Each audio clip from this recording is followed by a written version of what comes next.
నమస్తే, welcome to I dream. నేను Rachel. కొంతమంది మనుషుల ప్రవర్తన ఈ మధ్య కాలంలో అసలు ఊహించలేము. కోపం కంట్రోల్‌లో ఉండదు. వాళ్ళు ఏం చేస్తున్నారో కూడా విచక్షణ కోల్పోయి ప్రవర్తిస్తున్నారు. మామూలుగానే మద్యం తాగితే ఎవరేం చేస్తున్నారో గుర్తుండదు.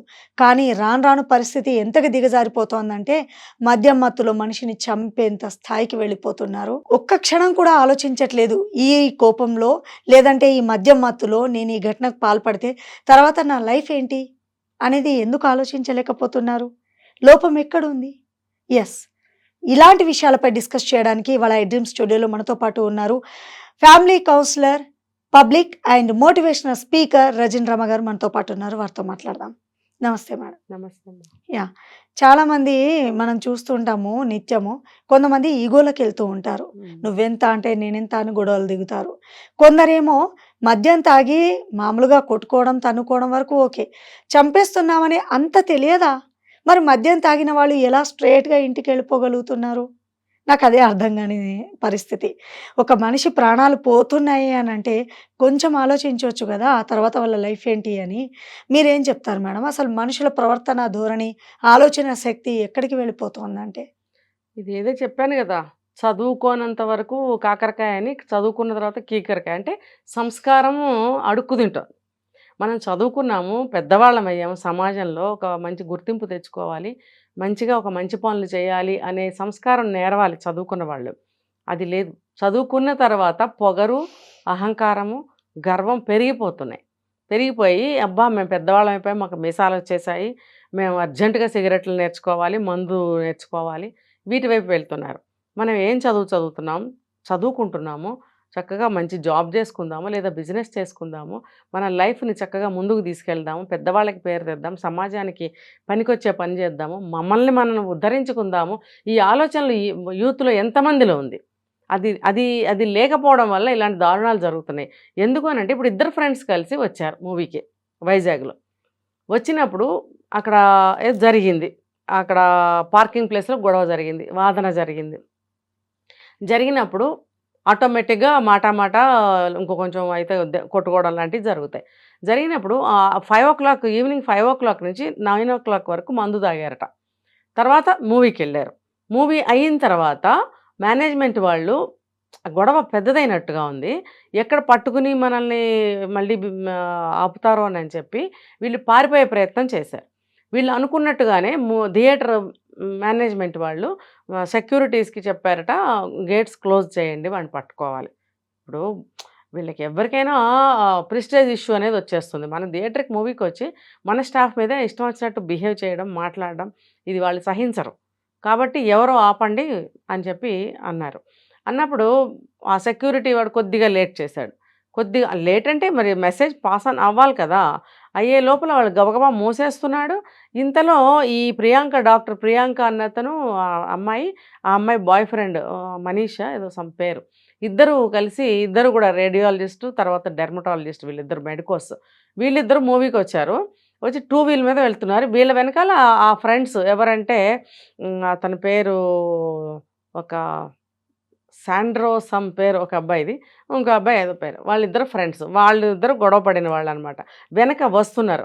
వస్తున్నప్పుడు వీళ్ళకి గేట్ క్లోజ్ చేసేస్తున్నారు కదా! క్లోజ్ చేసేస్తున్నప్పుడు టూ వీల్ మీద ఉన్న డాక్టర్ అమ్మాయి వీళ్ళు ముందుకు ఎళ్ళలేకపోతున్నారు. వెనకున్న వాడికి వీడికి తొందర ఎక్కువైపోతుంది. అందుకని ఏం చేశాడు, అక్కడ ఒక జర్క్ గుద్దాడు వాళ్ళని. గుద్దినప్పుడు వాళ్ళు ఎవరబ్బా ఇలా గుద్దారు, ఒకవేళ బ్రేక్ మీద కాలు తీస్తే ముందుకెళ్ళిందా అని కూడా అనుకుంటాం కదా మనము. తిరిగి చూశారు వాళ్ళు. తిరిగి చూసి మళ్ళీ ముందుకే వెళ్ళాలని ప్రయత్నించే లోపల రెండోసారి గుద్దాడు. రెండోసారి గుద్దే లోపు వీళ్ళు మళ్ళీ వెనక్కి తిరిగి చూసే లోపల మూడోసారి గుద్దాడు. గుద్దడం, అమ్మాయి కింద పడిపోవడం, అమ్మాయి తల మించి వెహికల్ వెళ్ళనిచ్చాడు. అంటే నీకంత కండకావరమా? నువ్వు అక్కడ లోపల తప్పు చేశావు. వాళ్ళు పట్టుకుంటారో లేదో నిన్ను తర్వాత సంగతి. నువ్వు తప్పు చేసినప్పుడు ఎక్స్‌ప్లనేషన్ కూడా నువ్వు ఇచ్చుకోవాలి. ఎలా ఇచ్చుకుంటావో అది నీ ఇష్టం. తప్పు చేసినప్పుడు ఖచ్చితంగా నువ్వు ఎక్స్‌ప్లనేషన్ ఇవ్వాలి. ఇంకా ముందుకెళ్తే శిక్షలు పడతాయి నీకు. అది నువ్వు ఫేస్ చేయాల్సిందే.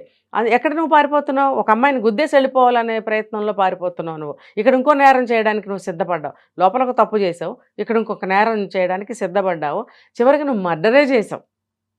మర్డర్ చేసేసావు నువ్వు అంతే. అక్కడ. అంతే కదా! నువ్వు ఇంటెన్షన్ అది సీసీటీవీలో ఎంత క్లియర్‌గా పడిందంటే చాలా క్లియర్ అంత ఏ ఫుటేజ్ అంత క్లియర్గా కనపడదు, చాలా బాగా క్లియర్గా కనపడింది, కలర్లో కూడా కనపడింది, బ్లాక్ అండ్ వైట్ కాదు, కలర్లోనే చూపించారు. అది అంత క్లియర్గా నువ్వు అమ్మాయిని గుద్ది అమ్మాయి మీద నుంచి వెళ్ళిపోయావు.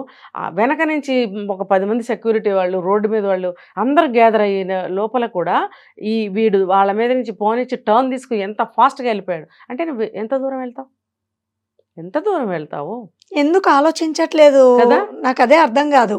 వైజాగ్ అయితే దాటి వెళ్ళవు, అక్కడే ఉంటావు. సరే ఎక్కడికి వెళ్ళినా తప్పించుకోలేము కదా. అస్సలు తప్పించుకో. తప్పు చేసిన వాడు ఎప్పుడు తప్పించుకున్న దాఖలాలు లేనే లేవు చరిత్రలో. కాబట్టి వీడు అలా పారిపోయాడు, పట్టుకున్నా. కాకపోతే 2-3 రోజులు లేట్ అయింది. ఈ లోపల ఏవో కొంచెం అటు ఇటు తేడాలు చేశారన్నారు, అదన్నారు, ఇదన్నారు. ఏం చేసినా ఎవడు తప్పించుకోలేడు. దొరికారు.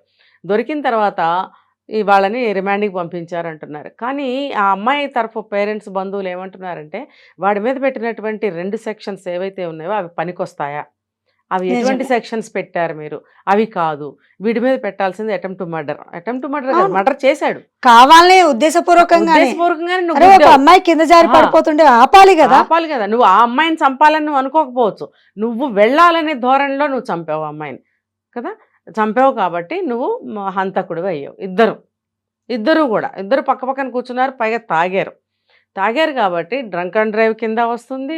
తర్వాత రన్ అండ్ డ్రైవ్ కిందకి వస్తుంది. ఇంకా చాలా చాలా సెక్షన్స్ వస్తాయని చెప్తున్నారు అక్కడ లాయర్లు.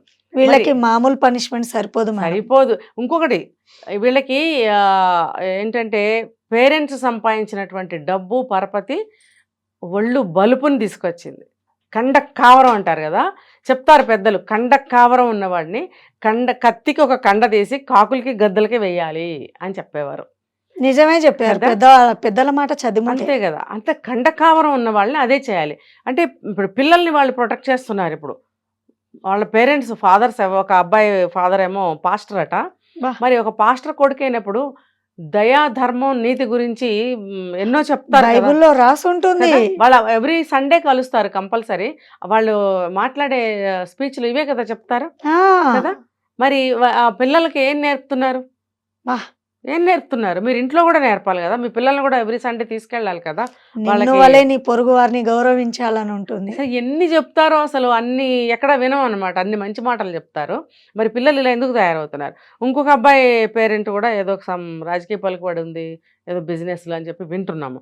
అంటే మా పేరెంట్స్ పలుకుబడి ఉంది కాబట్టి మమ్మల్ని సేవ్ చేసేస్తారు అన్న ధీమాతో వీళ్ళు ఖచ్చితంగా ఉంటారు రేచల్. పిల్లలకి చిన్న వయసు అప్పటి నుంచి కూడా మా నాన్న ఒక పదవిలో ఉద్యోగంలో ఉన్నాడు, మా దగ్గర బాగా డబ్బులున్నాయని వాడికి ఎలా తెలుస్తుందంటే ఇంట్లో మాట్లాడుకుంటారు వీళ్ళు. పిల్లల ముందు డబ్బులు లెక్క పెట్టడము, పిల్లల ముందు ఆస్తిపాస్తుల గురించి మాట్లాడుకోవడము, ఎవడేం చేయగలడు మనల్ని అనడము, అలాంటి మాటలు పిల్లల ముందు ఎప్పుడైతే అంటారో పిల్లలకు అప్పుడే బీజం పడిపోతుంది. పెద్దయ్యాక 20 ఏళ్ళు వచ్చిన తర్వాత ఏం వాళ్ళకి తెలియటం కాదు, చిన్నప్పుడే పడుతుంది. పడినప్పుడు ఇది నా లైఫ్, నీ లైఫ్ ఇది కాదు అని చెప్పి పిల్లల్ని డిఫరెన్షియేట్ చేసి వాళ్ళ పెంపకాన్ని ఇంకో రకంగా పెంచాలి వాళ్ళని. అది నువ్వు సంపాదించుకున్నావు, నీ పరపతిని, నీ పదవిని, నీ డబ్బుని, అది నీది. నీ పిల్లలకి ఎలా వస్తుంది అది?